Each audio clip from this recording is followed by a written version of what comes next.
Naimbangag sa Pilipinas at tuyan nagitikang runana damdamag dito'y PTV Cordillera.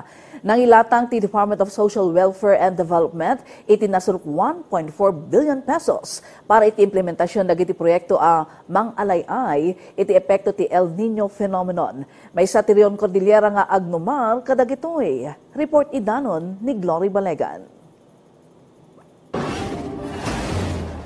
The Local Adaptation to Water Access Wenu Project Lawa can breaking insufficiency through nutritious harvest for the impoverished UNO Project Binhi. Kat inisyatibo ti DSWD tapno maksayan ti panagbisin kan kinakurapay karigiti komunidad gapo iti epekto ti El Nino.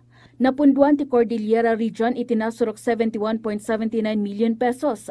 Agnomar kadagitoy a proyekto tinasurok 8,000 a Manalon, Mangalap, Indigenous Peoples, kanda duma a climate and disaster vulnerable families manipot iti 32 a munisipyo a narisgo iti epekto ti El Nino. Covered lahat ng provinces and we are expecting na yung implementation ng project would start this March and April. So ito ay in response to the water sufficiency and food security para to fight the effects of the El Nino phenomenon. Nangipatungpalda iti pilot implementation ti Project Lawa idinapalabas atawan kariti napili a probinsya pakairamanan ti Ifugao. Naipatungpal ditoy dagiti wagas ken teknolohiya tapno maadaan ti supply ti danom kadagiti komunidad. Gaputan na obserbaran ti kinakurang ti taroon para iti survival ken productivity. Nabukal ti Project Binhi.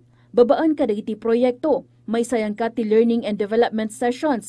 Mainaig iti climate change adaptation and mitigation and disaster risk reduction. Ken maipatungpal ti cash for work ken cash for training kadagiti benepisyaryo. Karaman kariti cash for work ti panagarami da iti small farm reservoir ken hydroponics. Agtarima ti water harvesting facilities ken da dumapay. Makipasad da pa iti panagarami ti communal vegetable garden, urban garden ken vermicompost ken iti panagmula iti disaster resilient crops, fruit-bearing trees ken mangroves. Ijay Ifugao, nagkaarami da iti 30 a small farm reservoir.